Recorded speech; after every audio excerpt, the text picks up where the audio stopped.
सबों को जय मसीह की। हम इस समय परमेश्वर पिता का धन्यवाद करते हैं आज के इस पवित्र और सामर्थी दिन के लिए जो परमेश्वर ने हमें और आपको दिया है। इस समय के लिए हम परमेश्वर पिता का धन्यवाद करते हैं जिस समय में आप और हम जीवित पाए जाते हैं, और इस समय जब हम परमेश्वर के वचन की ओर अपना ध्यान को हम लगाते हैं। ये वो समय है जो परमेश्वर पिता ने हमें दिया है। इसके लिए हम प्रभु का धन्यवाद करें। आइए, इससे पहले कि हम परमेश्वर के वचन में जाएं, किन्हीं बातों को लेकर के आज हम विचार करें, इससे पहले हम प्रभु के सामने में सर को झुकाए और प्रभु से उस ज्ञान को हम मांग ले, प्रभु से वो समझ को हम मांग ले जिसके द्वारा हम परमेश्वर पिता के वचन को समझ पाएं। ये हमारे लिए अति आवश्यक है, ये हमारे लिए बहुत ही ज़रूरी है। आइए अपने सर को झुकाते हैं। महान सामर्थी परमेश्वर पिता, हम आपका धन्यवाद करते हैं आज के समय के लिए जो पिता आपने हमें दिया है।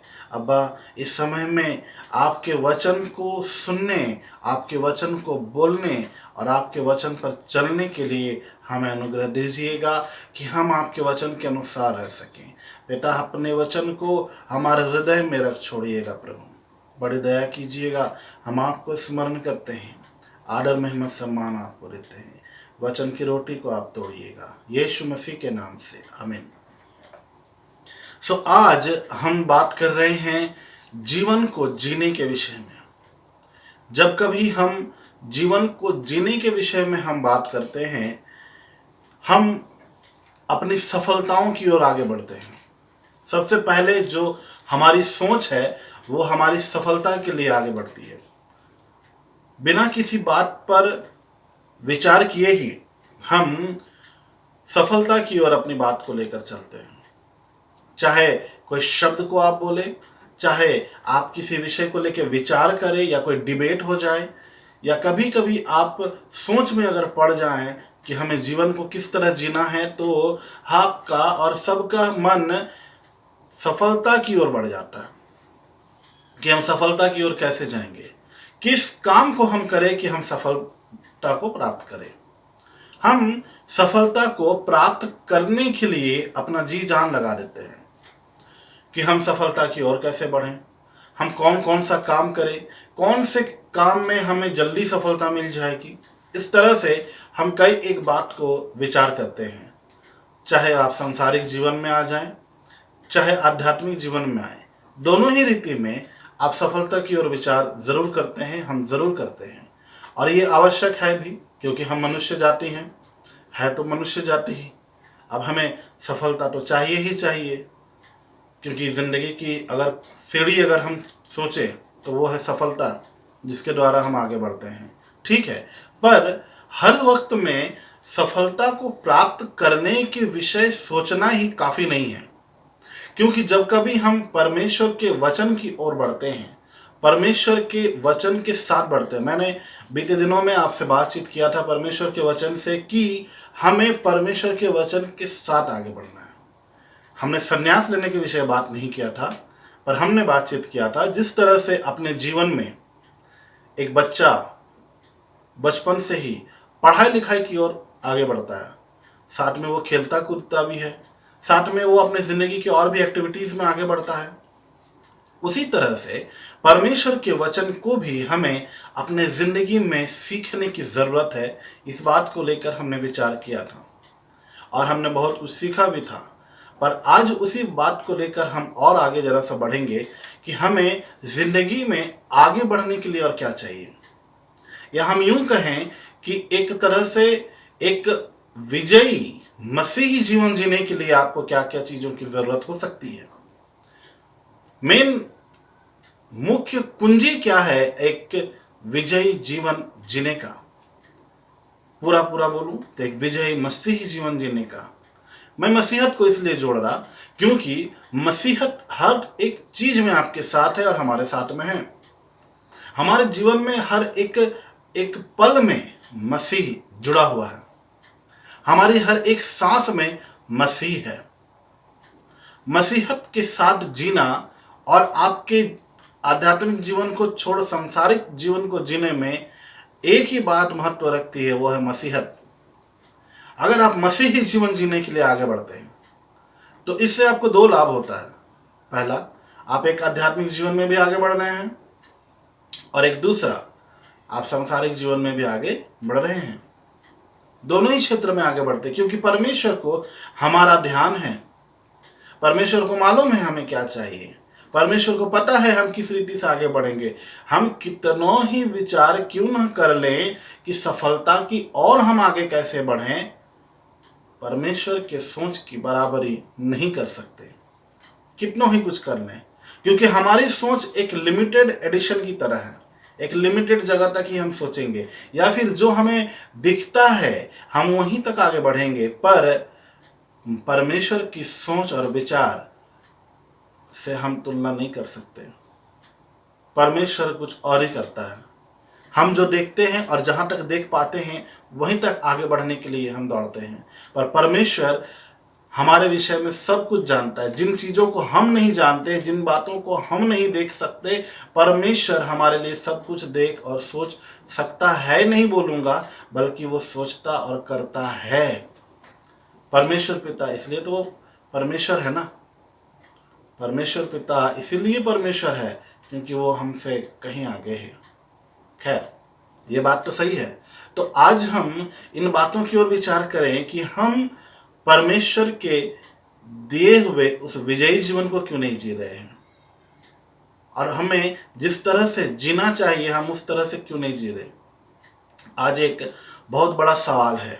यदि मैं आपसे पूछूं कि क्या आप मसीहत पर विश्वास करते हैं, क्या आप यीशु मसीह पर विश्वास करते हैं, तो मैक्सिमम लोगों के विषय में नहीं बल्कि सभी लोगों के एक ही मत होगा, हाँ हम विश्वास करते हैं। कुछ लोग ऐसा भी कहेंगे, हम विश्वास करते हैं तभी तो इस समय हम यहाँ पर हैं। कुछ लोग ऐसा भी कहेंगे, विश्वास हमारा बहुत ज़्यादा है, अच्छी बात है, लेकिन जब हमारा विश्वास इतना ही अटूट है, इतना ही दृढ़ है हमारा विश्वास, तो फिर हम परेशान क्यों हैं, हम बदल क्यों नहीं रहे। ये आज बहुत बड़ा सवाल है। हम बदल क्यों नहीं रहे, हमारी ज़िंदगी क्यों नहीं बदल जाती, हालात क्यों नहीं बदल जाते। सब कुछ होने के बावजूद भी हमारे पास कुछ नहीं है, कंगाल बन के घूम रहे हैं। क्यों? क्योंकि हमारे पास परमेश्वर का वचन नहीं है। बाइबल आपके घर में हो सकता है, ज़रूर हो सकता है, अलग अलग वर्जन के हो सकते हैं, अंग्रेजी हिंदी हो सकता है, बंगाली भी हो सकता है, उर्दू भी हो सकता है, हो ही सकता है, तमिल तेलुगु सब होगा, ज़रूर होगा। लेकिन जो परमेश्वर का वचन हमारे हृदय में होना चाहिए वहाँ नहीं है, वो हमने ताक में सजा कर रखा हुआ है, तो वो नहीं चलेगा। जब तक परमेश्वर का वचन हमारे हृदय में नहीं रहेगा हम कुछ भी नहीं कर सकते। इनफैक्ट अगर मैं आपसे ये कहूँ, जहाँ पर अधिकार की बात होती है कि आपके पास अधिकार है कि नहीं, तो आपके पास परमेश्वर का वचन होना चाहिए, क्योंकि यही आपके लिए अधिकार है। शैतान से लड़ने के लिए, संसार के ऊपर में विजय प्राप्त करने के लिए, हर एक चीज पर यदि आप अधिकार रखते हैं। परमेश्वर ने आदम को बना करके क्या बोला कि वो हर एक चीज पर अधिकार रखे, अधिकार दिया गया उसको। एक विजयी जीवन जीने के लिए भी आपको अधिकार की तो जरूरत है ही, तभी जाकर के तो आप विजयी जीवन जी पाएंगे। एक विजयी जीवन जीने के लिए यही तो जरूरत है कि आपके पास अधिकार हो, और वो अधिकार और कहीं नहीं है, वो अधिकार परमेश्वर के वचन में है। आपके पास जब परमेश्वर का वचन होगा, उस जगह में, उस क्षेत्र में आप अधिकारी व्यक्ति हैं।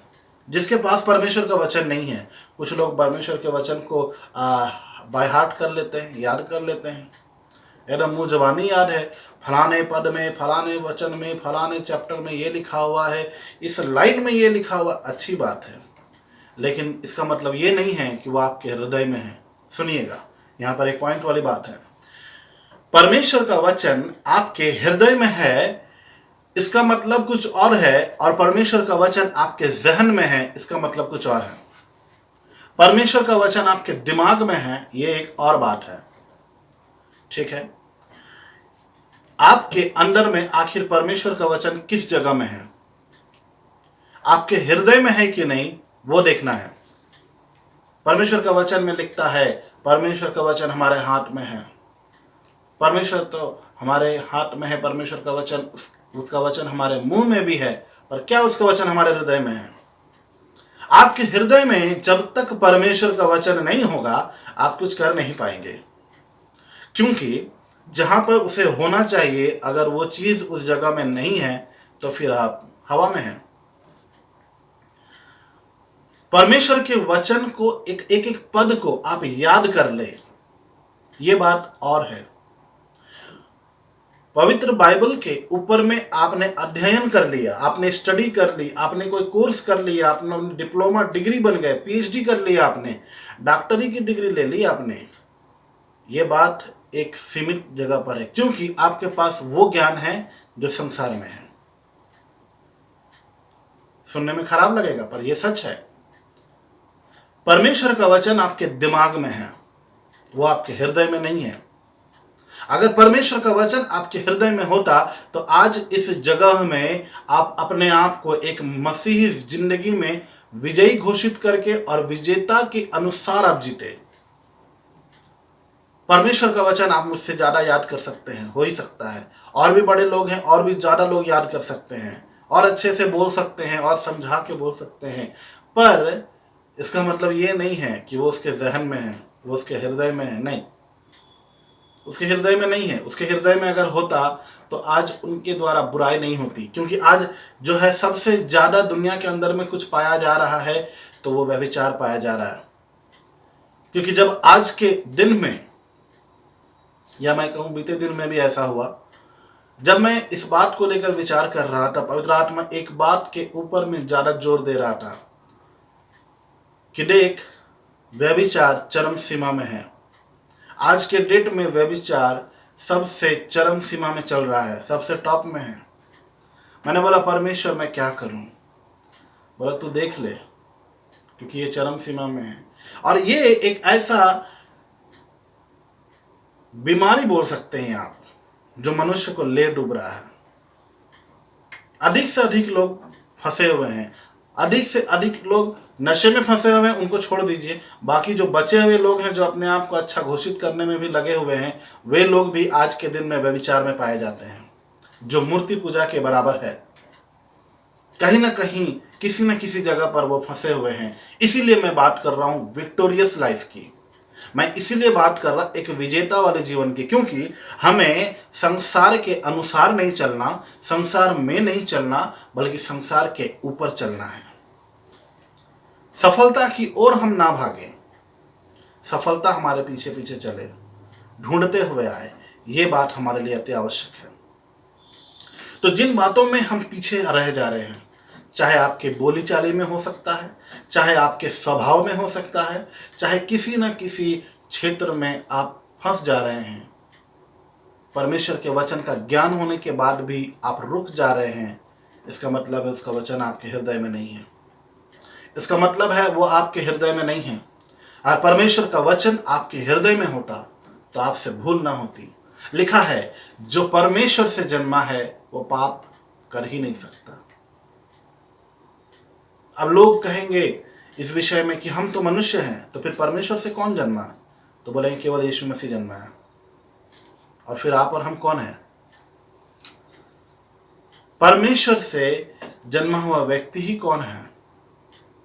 जो कोई परमेश्वर के वचन के अनुसार चलता है, जो कोई परमेश्वर के इच्छा के अनुसार चलता है, जिसके अंदर में परमेश्वर का बीज है, वही परमेश्वर का संतान है। जिसके अंदर में परमेश्वर की आत्मा है, वो परमेश्वर का संतान है। जिसके अंदर में परमेश्वर पिता यहोवा की ओर ताकने के लिए सदैव समय है, वो परमेश्वर की संतान है। जिसका मन हमेशा यहोवा की ओर लगा रहता है, उसके पास हमेशा समय होगा कि वो अपने बाप से बातचीत करे, वो परमेश्वर का संतान है। जिसके पास में समय नहीं है, वो परमेश्वर के संतान नहीं है। जो जिनके पास में टाइम ही नहीं है, काम ही काम है 24 घंटे, वो परमेश्वर के संतान नहीं है। क्योंकि आपके पास आपके पिता परमेश्वर से बात करने का अगर समय नहीं है, तो आपके पास कुछ भी नहीं है। आपके पास आपके बीवी से बात करने का समय है, आपके पास खेलने का समय है, अपने काम करने का समय है, सोने का समय है, मोबाइल देखने का टाइम है, इवन आंख बिना खोले गुड मॉर्निंग व्हाट्सएप में टाइप करने तक का भी समय है आपके पास में। लेकिन परमेश्वर से बातचीत करने के लिए आपके पास दिन में 1 घंटा छोड़िए 10 मिनट भी नहीं है कि आप ईमानदारी से बैठकर बात कर सके। ये तो वैसी हालत हो गई है आज के पीढ़ी में, जैसा मान लीजिए माँ बाप जब बूढ़े हो जाते हैं, वह अपने वृद्ध अवस्था में चले जाते हैं, तो उस समय उनके बेटे बेटियों के पास टाइम ही नहीं होता। कहते हैं कि बूढ़ों से क्या बात करना, जैसे वो इग्नोर करते हैं, हमेशा दिखाते हैं उनके पास बहुत काम है और उनको इग्नोर करते चले जाते हैं और लास्ट में उसके माता पिता गुजर जाते हैं। मानो वैसी हालात हो गई हैं। लेकिन यहाँ पर गुजरेगा कोई और, परमेश्वर तो गुजरने वाला है नहीं, तो फिर कौन मर जाएगा? जो मनुष्य जाति परमेश्वर को अवॉइड कर रहे हैं, इग्नोर कर रहे हैं, वे बहुत जोर से ठगाने वाले हैं। क्यों? क्योंकि उन्होंने परमेश्वर को ही छोड़ दिया जिसने उसको बनाया था। और जिनके पास में वो समय है, जो सदैव परमेश्वर की ओर ताकते हैं, वे कभी भी ठगाएंगे नहीं, उनका मुंह कभी काला नहीं होगा, वे कभी लज्जित नहीं होंगे, कभी नहीं होंगे लज्जित, नेवर। क्योंकि उनका भरोसा सदैव परमेश्वर पर है। मौत सामने खड़ी है लेकिन उनका भरोसा परमेश्वर पर है और जानते हैं वो कि परमेश्वर जब तक हमारे साथ है, हमारा कोई भी कुछ भी बिगाड़ नहीं सकता। क्योंकि परमेश्वर सदैव उनके साथ है जो परमेश्वर के साथ में है, जिनका मन, जिनका ध्यान पिता परमेश्वर की ओर है। परमेश्वर उनको कभी नहीं छोड़ता। मनुष्य छोड़ देते हैं, परमेश्वर कभी नहीं छोड़ता। सो आइए, यदि आप इस विषय को लेकर आज चिंतित हैं, तो हम इस समय में परमेश्वर के वचन की ओर जाएंगे। आप मेरे साथ निकालें कुछ तथ्यों को परमेश्वर के वचन से, जो हमें मदद करती है कि हम एक विक्टोरियस लाइफ को हम जिए। यदि आप मेरे साथ निकालें याकूब की किताब और उसका 4था अध्याय और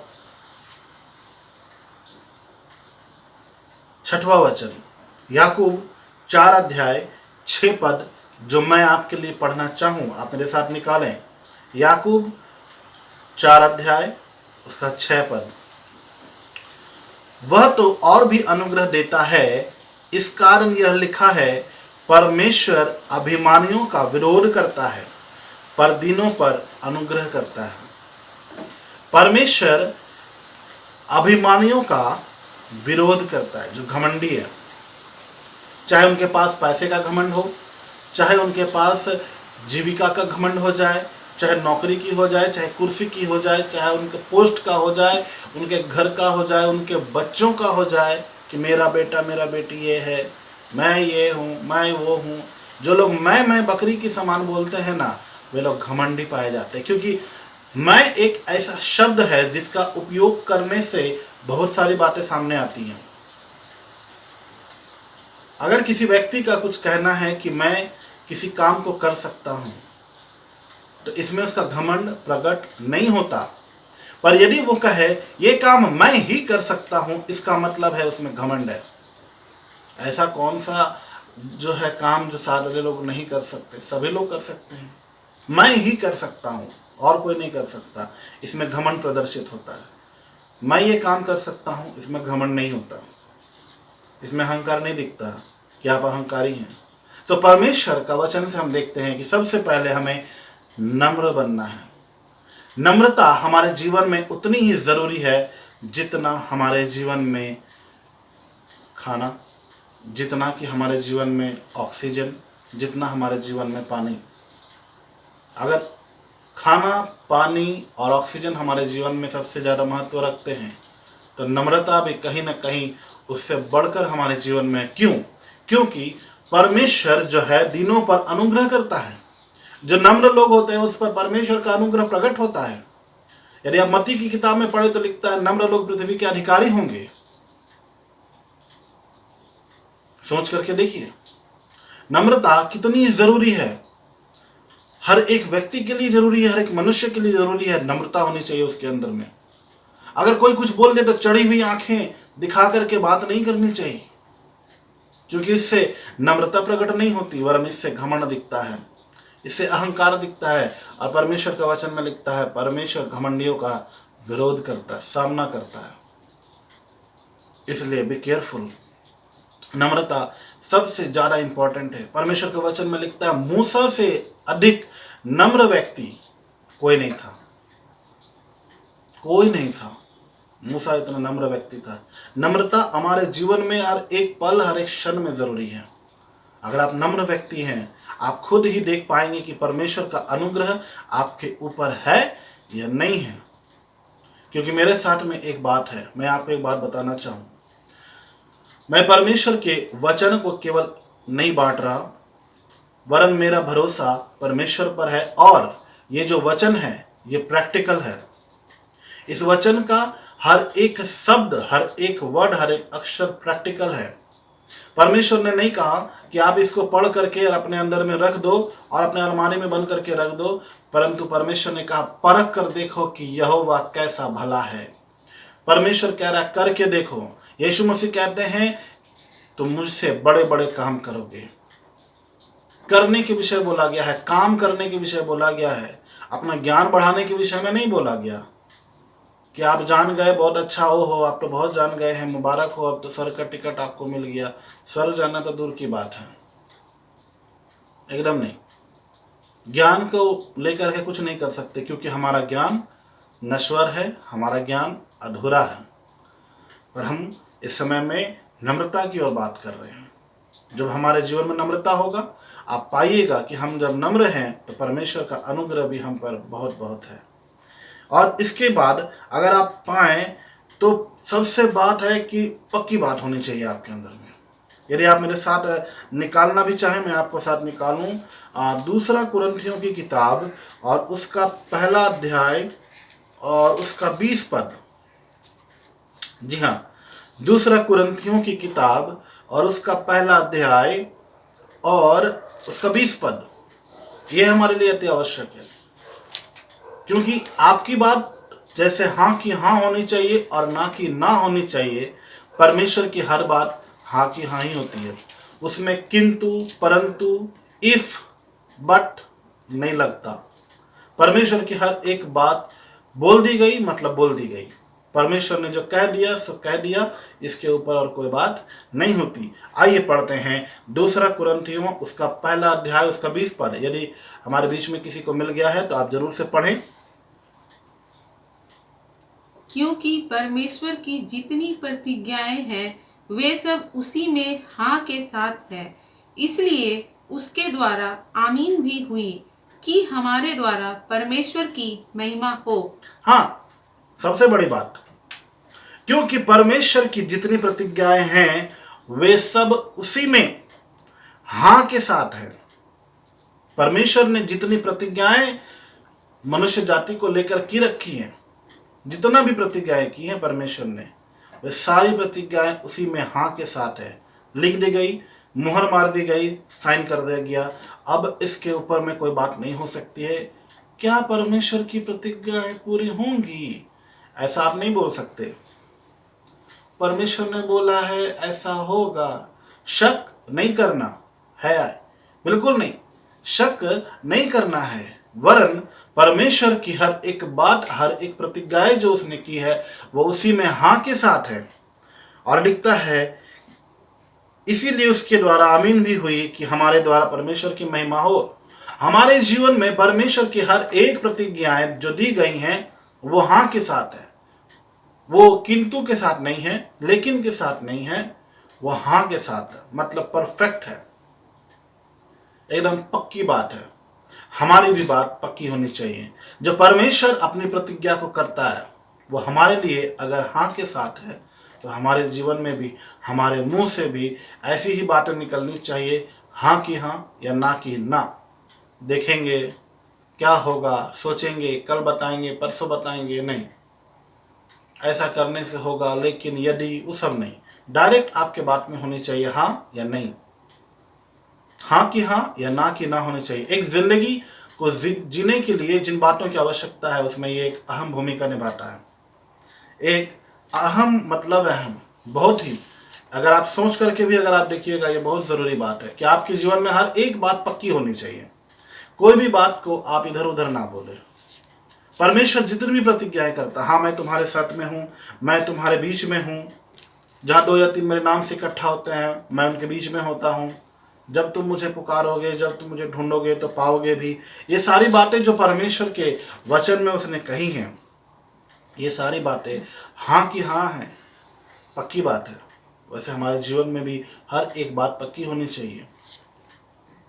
अगर आगे आप देखें तो आप मेरे साथ निकाले पहला कुरिन्थियों की किताब और उसका मैं निकालूं 15 अध्याय और उसका 57 वचन।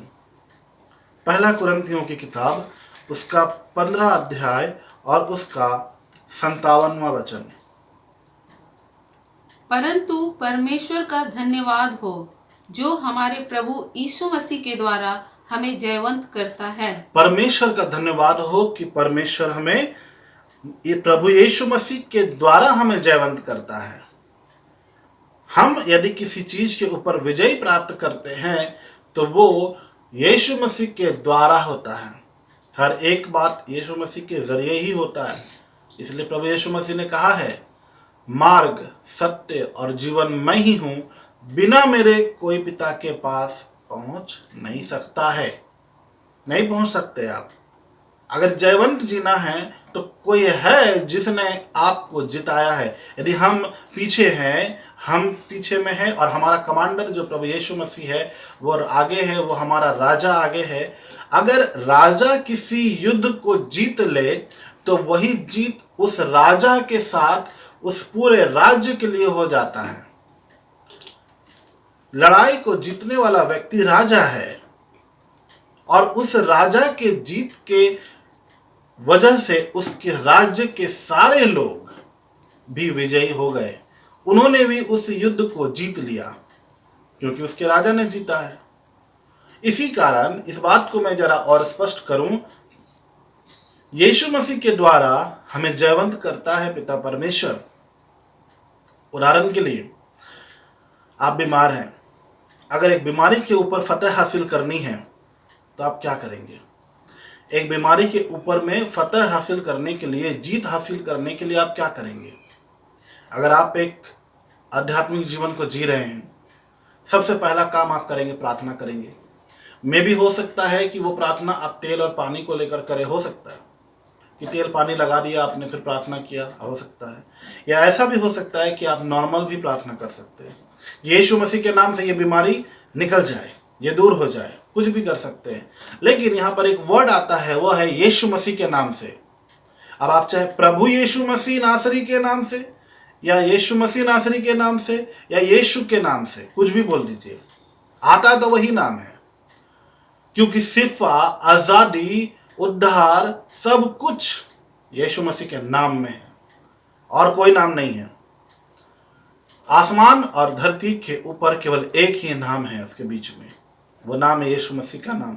जिस नाम में सामर्थ्य है, जिस नाम में उद्धार है, जिस नाम में चंगाई है, जिस नाम में आज़ादी है, जिस नाम में जीत है, जिस नाम में जिंदगी है, वो नाम यीशु मसीह का है।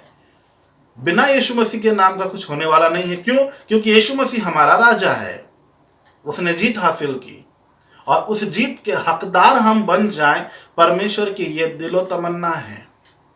परमेश्वर नहीं चाहते कि हम एक गुलाम की तरह जिएं, या फिर हमारा पैर किसी फंदे में फंसा हुआ है तो हाथ किसी श्राप के ऊपर में फंसा हुआ है, ये लपलपाती हुई जीभ जो है बंधी हुई है, जो मुंह से खुल ही नहीं रही, परमेश्वर की आराधना ही नहीं कर सकती है, परमेश्वर को पुकार नहीं सकती।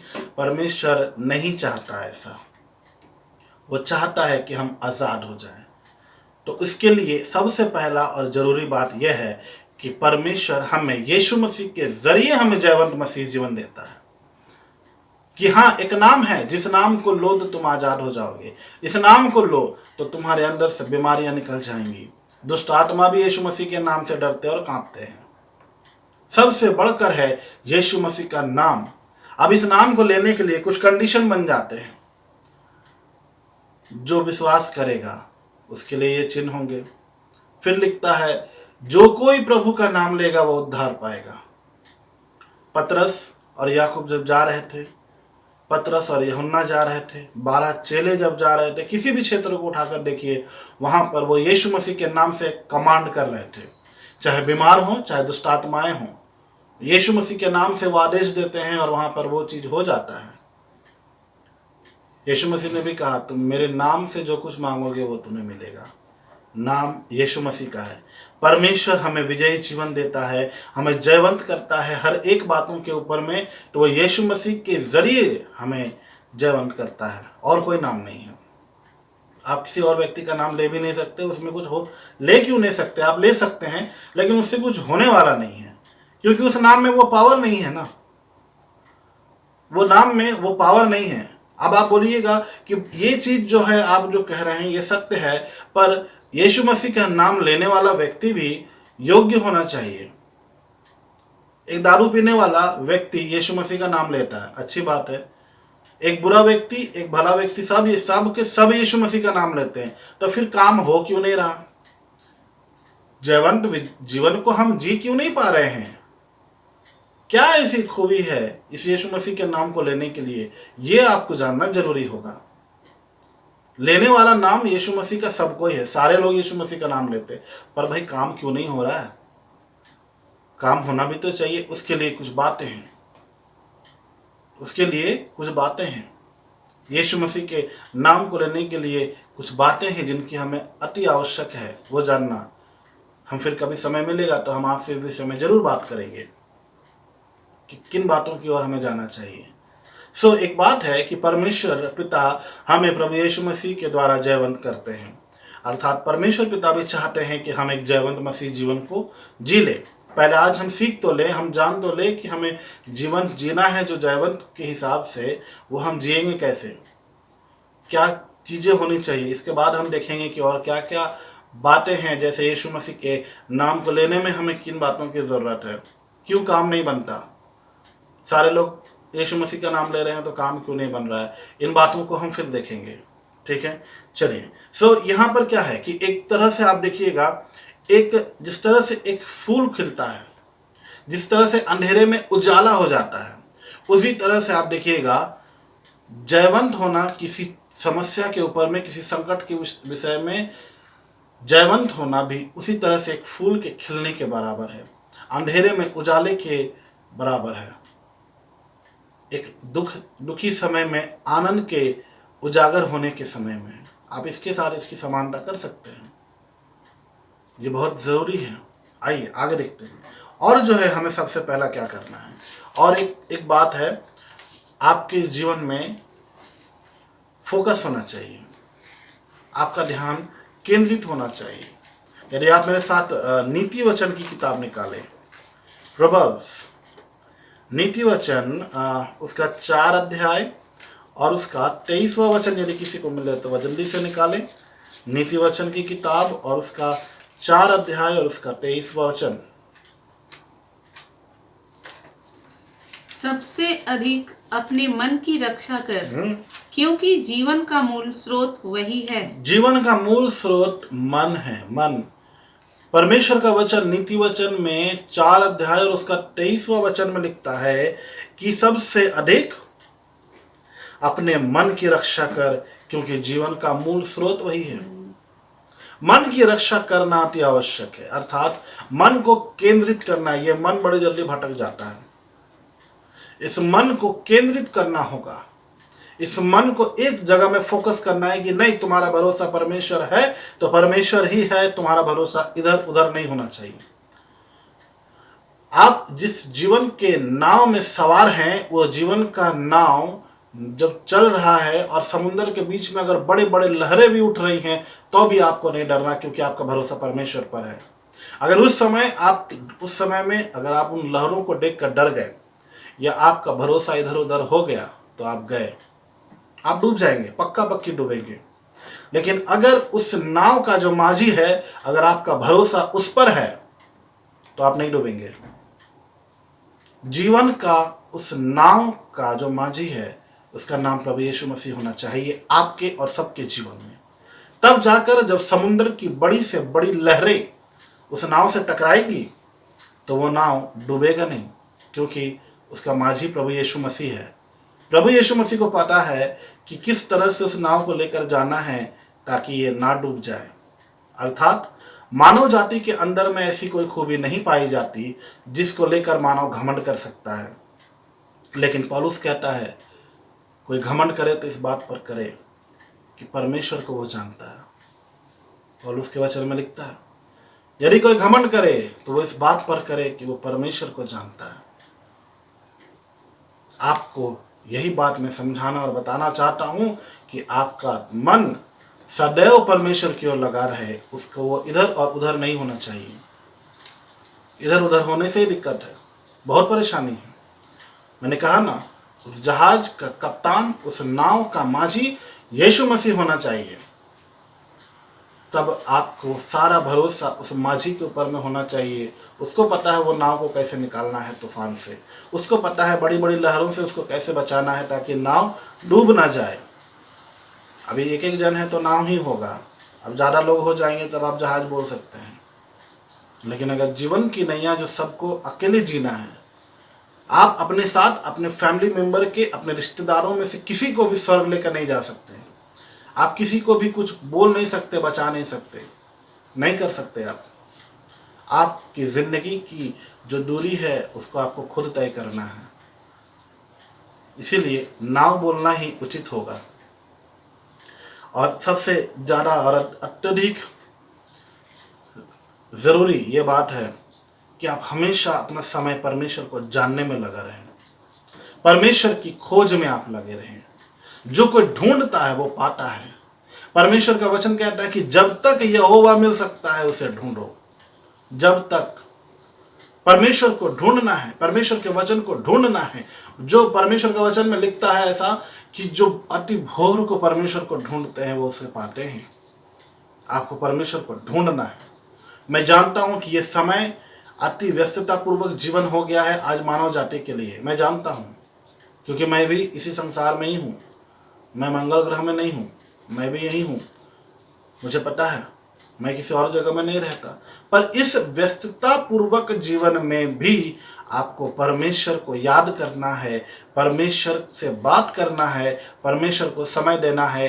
ये आपके लिए अति आवश्यक हो जाता है अगर आप एक जयवंत जीवन को जीना चाहते हैं तो। क्योंकि जब तक आपका कनेक्शन, आपका संबंध आप परमेश्वर से जुड़ा हुआ है तब तक तो सब ठीक है। जहां परमेश्वर से आपका रिश्ता टूटा तो बगल में शैतान जो है वो द्वार पर खड़ा है। शैतान खड़ा है कि इधर से कनेक्शन टूटे और हम यहां से कनेक्शन जोड़ दें ताकि जीवन खत्म हो जाए। शैतान कभी नहीं चाहता कि आपकी जिंदगी बच जाए, कभी नहीं। वो तो है ही दूसरों को जिंदगी को नष्ट करने के लिए। वो चोर है, शैतान उसका नाम ऐसे नहीं पड़ा।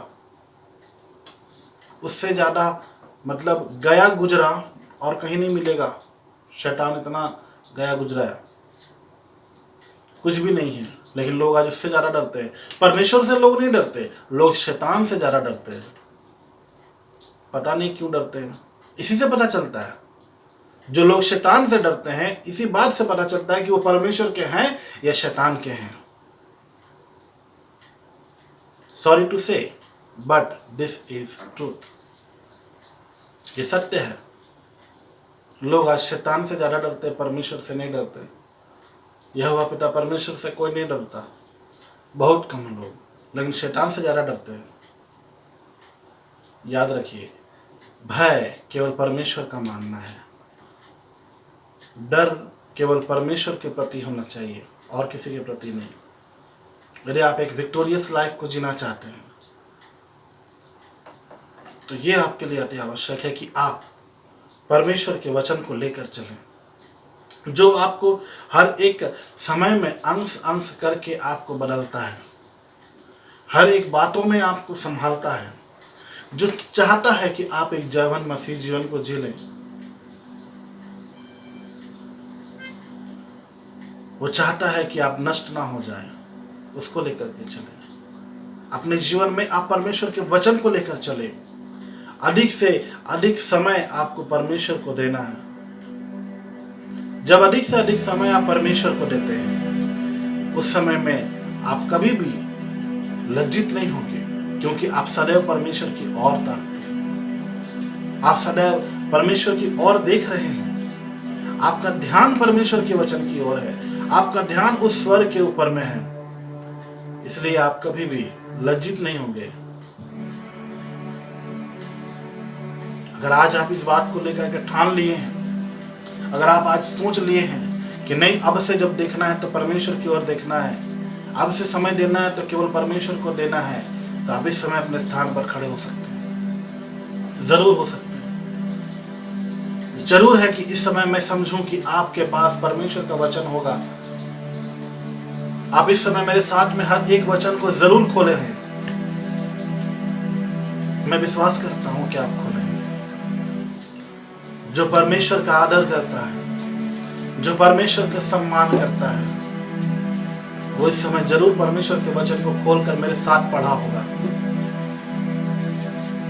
अवश्य है कि वे सारे लोगों के अंदर में ये वचन भेद में चला जाएगा, हृदय के आर पार चला जाएगा। भेदेगा परमेश्वर का ये वचन उनको कि आज से वे परमेश्वर को समय देंगे। परमेश्वर आपके साथ में सदैव है। परमेश्वर तो आपके साथ में सदैव है।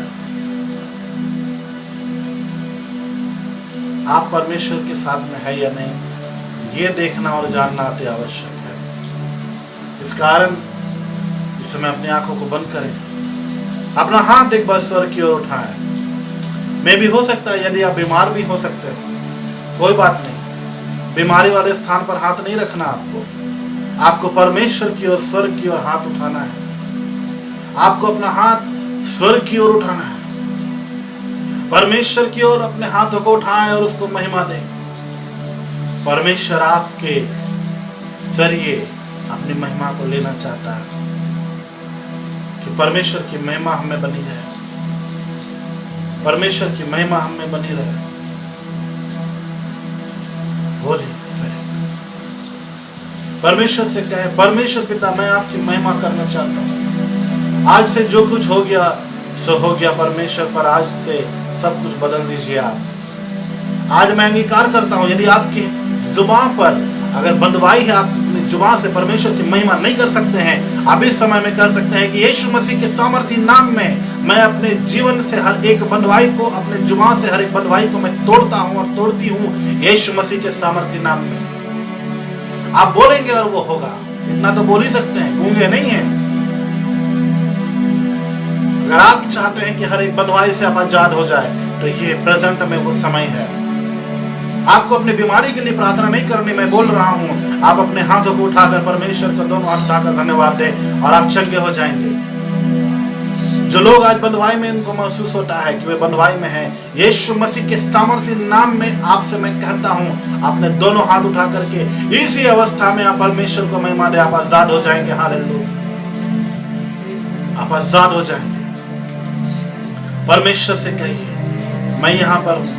परमेश्वर को मालूम था वो गधी और गधी का बच्चा फलाने गांव में है, इसलिए उसने अपने चेलों को बोला, जाओ और जाकर उस गधी और गधी के बच्चे को खोल लाओ, और यदि कोई पूछे तो कहना प्रभु को इसका प्रयोजन है। प्रभु को मालूम है, यीशु प्रभु को मालूम है कि आप बंधुआई में हैं। लेकिन जब आप एक बार बोलते हैं परमेश्वर मैं यहाँ पर हूँ, परमेश्वर अपने स्वर्गदूतों को कहता है जाओ उसे लेकर आओ। और यदि कोई पूछे, अर्थात शैतान अगर पूछ ले कि तुम इसको क्यों खोल रहे हो बंधुआई को, तो कह देंगे वे लोग कि प्रभु को इसका प्रयोजन है। हालेलुया। क्या आप आजाद होना चाहते हैं? Today is your day. क्या आप आजाद होना चाहते हैं? अगर हाँ, तो इस समय में अपनी आंखों को बंद करें और परमेश्वर से कहें, मैं यहाँ हूँ, मैं यहाँ हूँ, मैं यहाँ हूँ, मैं हूँ यहाँ। तू मेरा गीत है, मेरा संगीत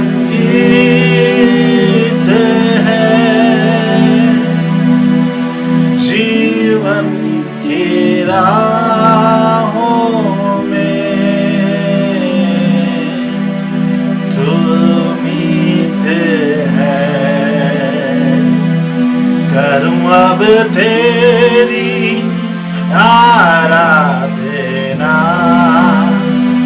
संपूर्ण मन से उपासना दे मुझे को अपनी आत्मा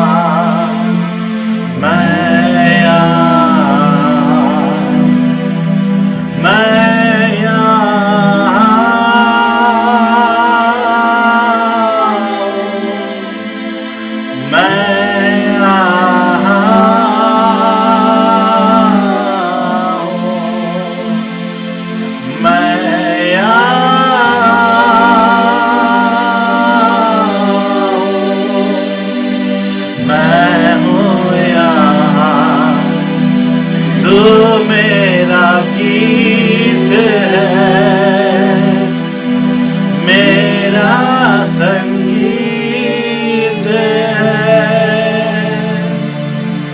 जीवन की राह में नाउमीद है।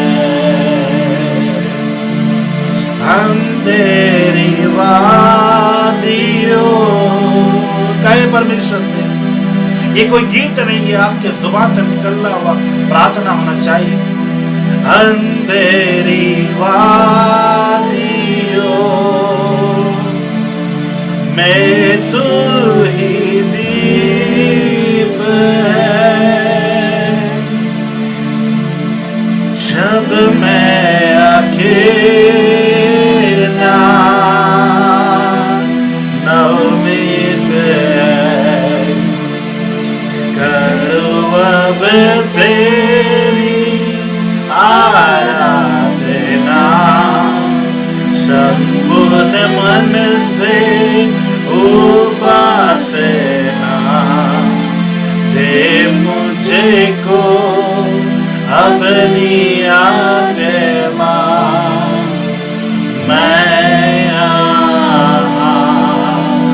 आखिरी बार दिल से कहा है,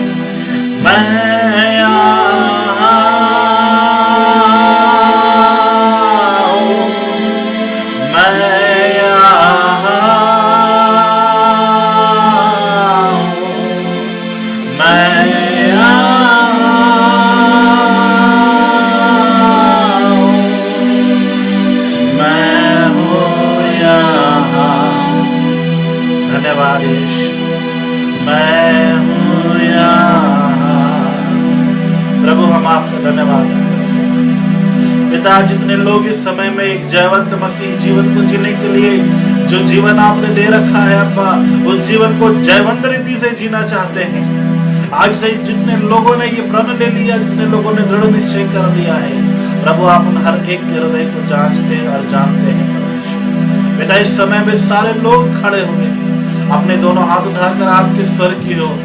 बेटा मैं चाहूँ, मैं आपसे निवेदन करूं कि पिता अपने आसमान के झरोखे को खोलकर इनके ऊपर में एक बार अपरंपार अनुग्रह की वर्षा करें, जिससे कि ये सारे लोग जो बंधुआई में हैं लोग आजाद हो जाए, जिससे कि परमेश्वर आपकी आत्मा जहां पर है वहां आजादी है, वो अपने रूह की बारिश को कर। और परमेश्वर जितने लोग बीमार हैं वो एक बार परमेश्वर उनकी ओर निहार लीजिएगा पिता, तो ये लोग चंगे हो जाएंगे। परमेश्वर यहाँ पर इस समय में बहुत सारे लोग जो खड़े हैं जिनके अंदर ऐसा विश्वास है पिता, ये सारे लोग चंगे हो भी रहे हैं परमेश्वर। हम आपको धन्यवाद देते हैं क्योंकि यीशु मसीह का नाम चंगाई देता है और उस यीशु मसीह के नाम से लोग चंगे हो रहे हैं परमेश्वर। आपकी दृष्टि इन पर बनी है परमेश्वर, ये लोग आपको देख रहे हैं, आपकी ओर निहार रहे हैं पिता। पिता एक बार अपनी दया दृष्टि कर दे, एक बार अपने परमेश्वर करुणा में पिता अपने करुणा निदान परमेश्वर अपने दाहिने हाथ को बढ़ाकर छू ले।